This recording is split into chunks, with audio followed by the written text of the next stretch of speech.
Hey, what's up, everyone? It's Shamrocked here with a quick video for you. I promise it's actually a quick video this time. So this is just going to be a quick little discussion and comparison between Cloudburst Totem and Healing Stream Totem. So just to back up, Healing Stream Totem is basically a set and forget ability.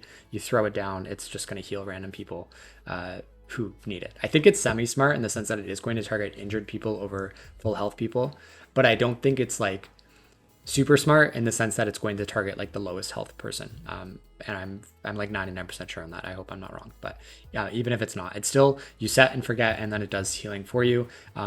It's nothing incredible. It's kind of like acts as a buffer that helps keep people alive while you do your own thing. Cloudburst Totem, on the other hand, is going to collect all of the healing you do. Barring a few throughput cooldowns that don't contribute to it.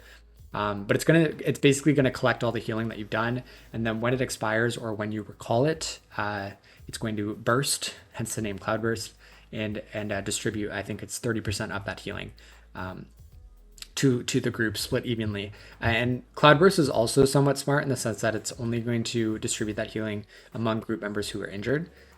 So if you have a group of 5 people and only 2 of them are missing health, that Cloudburst, all of the healing that you've put into that Cloudburst totem is going to be split evenly among those 2 people who are missing health. And if it's one person, then all that healing is going to go to that one person. So it makes Cloudburst kind of cool because it can act as a big AoE heal for the whole group, or it can really be a concentrated burst of healing on one person if they're the only ones who are injured when it bursts. So yeah, that's the gist of the 2 totems. Anybody, I think, can tell right away from the descriptions and just reading them. You can tell which one has the higher skill ceiling, the one that's harder to use, which is obviously Cloudburst, right? It's very easy if you don't know what you're doing, if you don't know damage timers, like if you're doing a dungeon for the first time or a raid for the first time or what have you. It's very easy to be bad at Cloudburst because Cloudburst really leans into knowing what damage patterns are coming out and when you can fill the totem and then also utilize the healing that it is, right? Because a lot of, like, when you think about it, I think one of the big red flags about Cloudburst that people initially think is if you put it down and then you're healing people while damage is going out, it's gonna, burst once the damage event is over, and then everybody's gonna be at full health anyways, right? So when you put it that way, it doesn't sound that great. But thankfully, the way that damage patterns work in most World of Warcraft dungeons and raids is that, and because Cloudburst lasts long enough, you're able to usually fill it up with a damage event and then use it on the next damage event. But you're only going to be able to do that well if you know the damage events and the timings and all that stuff. So obviously, Cloudburst has that higher skill ceiling. Healing Stream, on the other hand, is like an amazing ability for when you're just learning a fight, right? Because like I said, it's going to do healing in the background while you kind of just do your own thing. It's really like your little healing assistant. It's your little heal bot. It's going to do all of what it's going to do without you even thinking about it, which is nice. There's a nice aspect to that. So first, let's talk about playstyle. If you're somebody who enjoys more passive healing, you don't want to think about Cloudburst. You just want to do everything else. You want it to be a little bit more reactive. Then all you have to do is hit your Healing Stream Totem button, and like I said, it's going to do a lot of the healing for you. So I think if that's where your mindset is at, Healing Stream Totem is obviously going to be what you prefer. If you're somebody who really wants to be more of a proactive healer, where you are really planning ahead for damage events and really trying to capitalize the most on what your kit can do, Cloudburst Totem is probably going to be much more fun for you. So yeah, that's it for playstyle. I mean, it's really simple. And then going into like the actual what content either are good for. And before I get into that, let's just talk about first Farseer versus Totemic. So I'm going to be frank with you. If you're playing Farseer, Healing Stream Totem is not going to be enough to sustain the damage levels that are on high-end content, right? So if you're mythic like CE rating, I mean, maybe it's a little bit better in raid, but even still, if you're mythic CE rating and you're playing Farseer, or you're doing high-end mythic plus dungeons, especially like title level keys, and you're playing Farseer, Healing Stream Totem is probably not going to cut it. Now, if you are like an amazing player, maybe it will. I'm not good enough for it to work for me, right? So maybe it will for you. But I highly suggest that if you're playing Farseer and trying to do high-end content, that you really learn how to use Cloudburst Totem, because it's just going to be that much better for you. What we really should be talking about is whether or not you want to be using Cloudburst Totem or Healing Stream Totem with the Totemic tree. All right, so with the Totemic tree, you have a talent called Reactivity, which makes Healing Stream also heal a second ally at 50% effectiveness. So it's going to be healing two people. Currently, throughout all of the beta, it's been bugged. So it's actually healing. It's actually healing like 100% extra on somebody else, which is pretty powerful. And it's been bugged like that through the entire beta. So we don't really know if that is actually intended, if they're going to change the tooltip, or if it's actually a bug and eventually they're going to reduce that level of healing. And the only reason I say that is because it's been broken for a very long time. And there have been bugs that have lasted entire expansions. So, whether or not this is going to be what it is in reality, I don't know.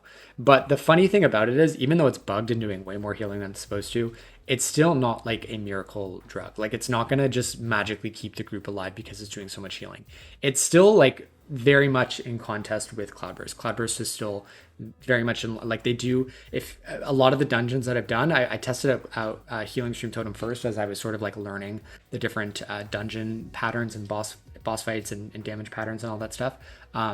Healing Stream Totem was doing a lot of healing with Totemic. Like, it was my top, it was, one of my top 3 heals. Usually it was one of the top 2. And it does like a ton of tank healing, which is like the one really nice benefit I'll give it, especially because tanks are in a somewhat nerfed state compared to how they've been in the last expansion. So yeah, Healing Stream Totem was definitely great. Oh well, then I'm trying to make a video. Stop. Thank you. So yeah, Healing Stream Totem in terms of numbers is definitely going to compete with Cloudburst and Totemic. The problem with Healing Stream Totem, even though it might even do more raw healing over a dungeon, is that it's not controlled bursts of healing. It's just like trickle healing over time. And why that doesn't necessarily work for most of the current dungeons in the War Within, for Season 1 at least, is a lot of the damage patterns, at least the ones that are like tough to heal, are big, quick bursts of damage that happen over, 4 or 5 seconds, like a lot of damage, right? It's not like long, raw fights where you're taking, smaller, sustained damage over a long period of time, right? For instance, as a boss like Kajin from Dragonflight. In this, like, realistically, in Season 1 of the War Within, the only dungeon that has rot fights like that is the Necrotic Wake. The second boss and the third boss are both very rot fighty. And the last boss requires just like a lot of single target tank healing. So yeah, I think Healing Stream Totem is actually really good in Necrotic Wake, but every other dungeon, it's not going to be as useful to you as Cloudburst if you know your damage patterns and if you're good with Cloudburst. So if you're doing high-end content with Totemic, I think you have a lot more freedom in which one you can choose. My advice would be to learn how to use Cloudburst Totem, just because, like I said, I feel like it's more in line with how the damage patterns work. And just to give you like a personal anecdote, like when I was using Healing Stream Totem, it felt very powerful, but in a lot of the dungeons, I felt myself sort of falling behind.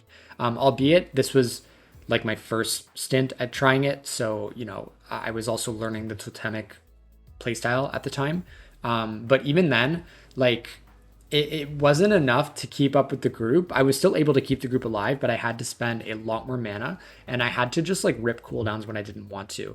And Shaman is a very cooldown based class, so you should be using your cooldowns. But when you're using like 2 cooldowns per pull, or if you have to use 2 cooldowns in one damage event on a boss, that's a problem because you're not going to have enough to sustain for the rest of what you need to do. And if you're running out of mana every pull, you're going to slow your group down. It sucks to drink between every pull. It feels like everybody's looking at you because you're slowing your group down, right? So that was my issue with Healing Stream Totem on the higher end content of Totemic. So moving forward, like when I'm playing the War Within, if I'm doing Totemic for Mythic Plus, the only dungeon that I'm going to be using Healing Stream Totem for reasons I've already discussed would be the Necrotic Wake. Every single other dungeon, I would probably use Cloudburst Totem, just because it's going to give you those nice big controlled bursts of healing. Like, it's such a nice feeling. and I know all of you veteran shamans will agree with me, and anybody who's new, when you get there, you're going to agree with me. But when you fill a fat Cloudburst and it just like tops the entire group in a moment of peril, it's just like, it's what the class is about. It's what the playstyle is about. It's just amazing.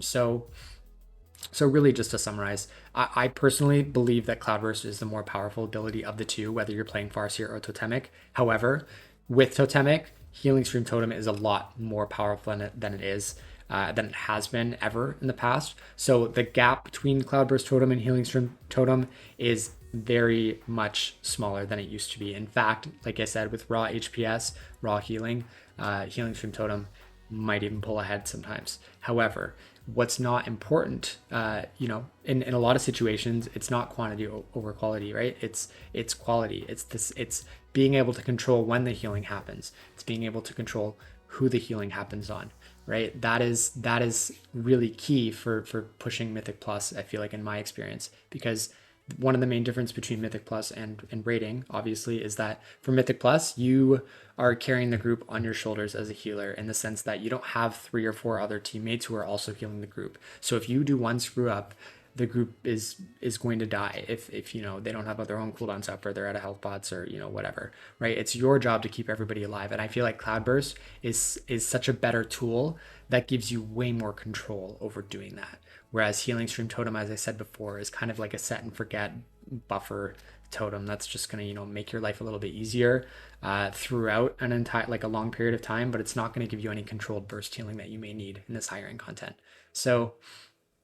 So yeah, I mean, that's it. If you're running low end content or even mid end content, like if you're going for AOTC or just like Portal Keys or whatever, you're playing with friends, Healing Stream Totem will be absolutely fine. You don't have to worry about that. You do not have to worry about stressing over Cloudburst Totem if that's not what you want to do. I'm really talking to the people who are interested in really pushing that high end content for Mythic Plus. Learn how to use Cloudburst Totem. Just trust me. Learn it. You're going to be better for it. Even if you're someone who thinks, if you're hearing from everybody else that Healing Stream Totem is amazing, yeah, it's great right now, but it's not as good as Cloudburst Totem. It's just not. From my experience, I've done a lot of beta keys, and I just that's just my thoughts on it. I also, like, for someone who enjoys playing Shaman, Cloudburst Totem is probably going to be more fun for you, because it's really what a lot of the kit is designed around. And it's just great. It also works with Ancestral Guidance, which is it turns Ancestral Guidance from a like very low to mid tier cooldown to a very strong cooldown, because it really does fill Cloudburst quite a bit and allows you to sort of top the whole group when you need to. So yeah, once again, I know this video turned out to be longer than I wanted it to, but it's still one of my shorter videos, so let's celebrate that. So anyways, I hope this video helped you make the choice between Cloudburst Totem and Healing Stream Totem. And if you're someone who is scared of using Cloudburst Totem and you're not sure how to do it or what to do it, my advice for you would be to learn the dungeons, learn the damage patterns, watch videos of other Shaman streamers. You can watch my videos, you can watch there's so many that you can watch that will really show you how powerful Cloudburst Totem could be. Right before I sign off, I just do want to say that in a raid environment, Healing Stream Totem looks a lot better, especially if you're playing Totemic, just because, like I said, you have 3 other people helping you. So if you're really just looking at quantity for raid over quality, which I feel like in a raid you're okay to do that compared to Mythic Plus. It's okay to just want to push out the number for raid. So if that is what you're interested in, Healing Stream Totem with Totemic might actually be the stronger choice for you. In fact, it probably will be. However, once again, Cloudburst Totem really allows you to sort of control big bursts of healing and when they're happening. So someone who's really, really good with Cloudburst Totem will always be better than someone who's really good with Healing Stream Totem. That's probably just fact. I say probably because, like, I could be wrong, but I mean that's the way it's always been. I don't think that's going away anytime soon, because some of those shamans, those high-end raid shamans who are good with Cloudburst Totem, it's like an art form to them. So good luck beating them with the totem that's just doing random healing. But okay. Thanks for watching, and I'll see you next time. Thanks.